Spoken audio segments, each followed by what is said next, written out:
everyone, I am throwing together a sheet pan chicken fajita dinner. It's one of my favorite freezer meals. Today I'm only making a single batch, but this is one that I would often do 2 or 3 batches of. You can even do like 2 batches of chicken and 2 batches of beef, and then that way you've got Fajita Friday or Taco Tuesday ready to go for the next 4 weeks, and you can alternate up your meats and it won't feel like you're eating the same thing every week. So you only get your dishes dirty once, right? And you can throw it in the freezer and you're good to go. So I'm gonna get started here. So I've done a little bit, so you can see my workstation there, all right? So I've just cut my chicken into slices already. I think I've got probably 3 pounds there. The recipe calls for 2 pounds, but the nice thing with this sort of recipe is it's not rocket science. So with our peppers, what I like to do, so I like to slice everything on the mandolin, especially when I am making large batches, because it just goes so fast. You'll see that in a second. So here's our mandolin. You can see right now I've got it with the safety features on. So if it's stored in a drawer or in a cupboard, if I'm washing it, I don't have to worry about cutting myself on that blade because it's protected, it's guarded, right? So I can raise and lower that with this guy here. Sorry, hold on. So I don't know if you can see. But now, right? Now I don't want to run my hand back and forth because that blade is now exposed. So that's just that little knob on the side, raises and lowers, so you can choose. There's 9 different thickness settings, how thick you want your veggies to go. It actually does come with another blade that does crinkle cuts, which is kind of fun for things like apples or potatoes, beets and stuff, right? You can make it a little bit fun for your kids. And the other thing it has is I can turn this knob here and I get my Julienne Blades. So there's a wider one and a more narrow one for cutting french fries and stuff like that. In this case, I don't need them because I'm just doing peppers. So you're gonna take the feet out. That gives you your gripper. Oh, see, this is not a super good angle. I wonder if I can move even more right underneath the camera so you can see. We'll see how that goes. Not liking my camera angles here today, so hopefully it works for you. So my peppers are kind of a little bit sad. I made a mistake and I put them in the fridge without putting them in a fridge smart. So they've only been there a couple days and I'm like, oh, I need to use these. So how I like to cut my peppers for my mandolin is I just take my paring knife and I kind of cap the top, and I'm not cutting super deep here because what I find is the core inside there is still attached to, and then I can just peel this stuff off and I'm not wasting any pepper.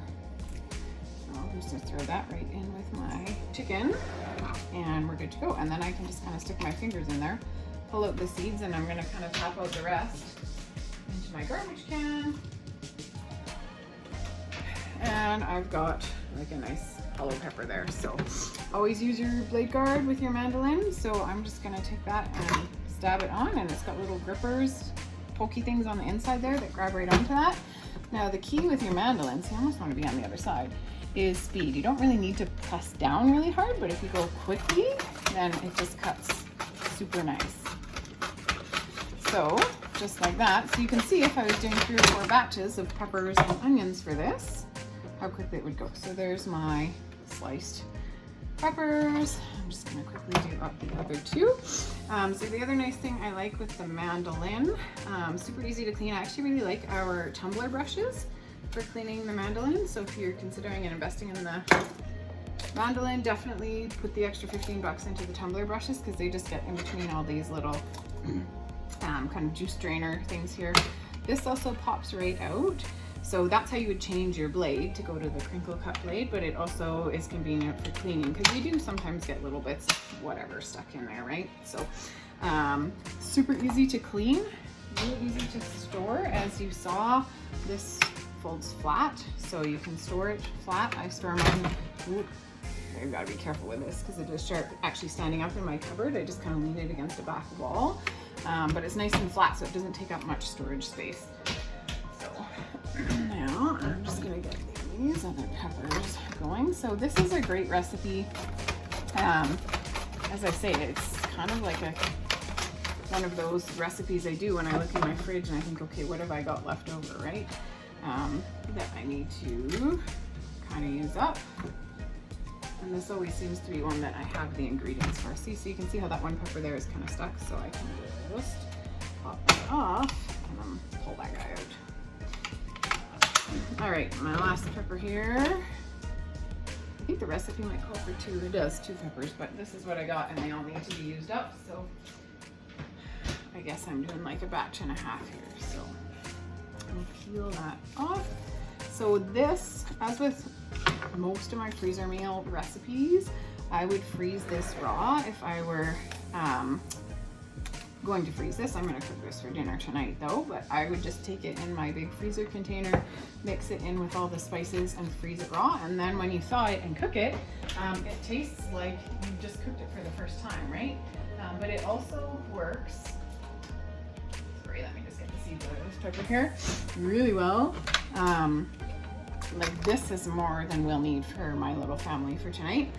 So I will probably put that with some brown rice, kind of make little burrito bowls with it in my Vent Serves and freeze them like that and just have some ready to go lunches that I can grab out of my freezer. Oh, see, this guy's not got he's broken. I might have to slice him with my knife. Ready to go burrito bowls that I can just, you know, with the nice thing with Vent Serves, it can go from the freezer to the microwave with, just for fast, easy lunches. Because there's those times when I just get caught up in my work or doing stuff with the kids or whatever it is, and then I'm like, holy smokers, I am hungry and I'm like out of time. I need to eat now. I don't have time to cook, right? So I love Vent Serves for that, and I always have pre-prepared stuff in them for that reason.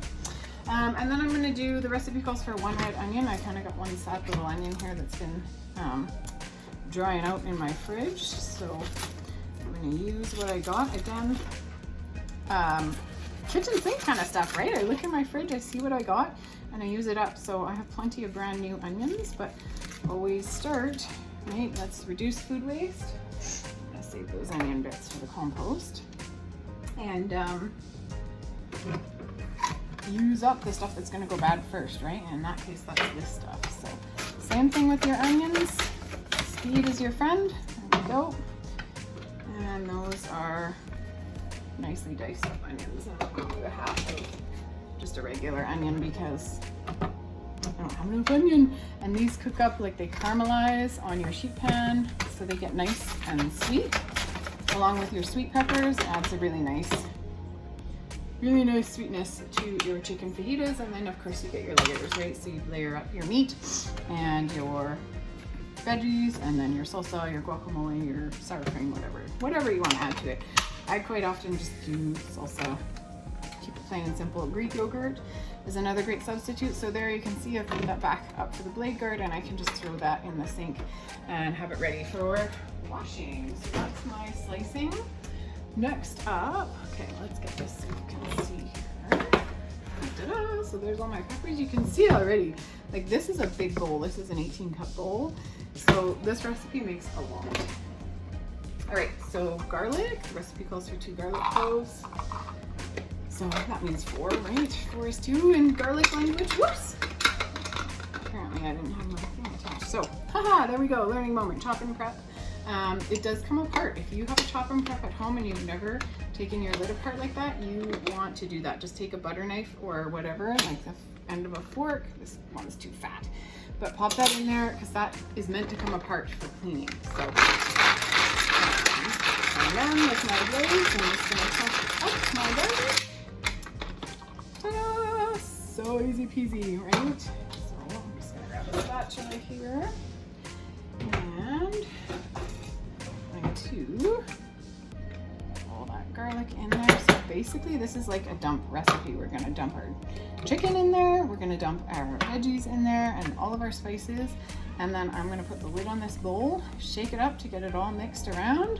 Might have to give it a couple of turns with the spatula just to get it nicely mixed, and then throw it on a sheet pan and throw it in the oven. So what does it say? I like to kind of cover it.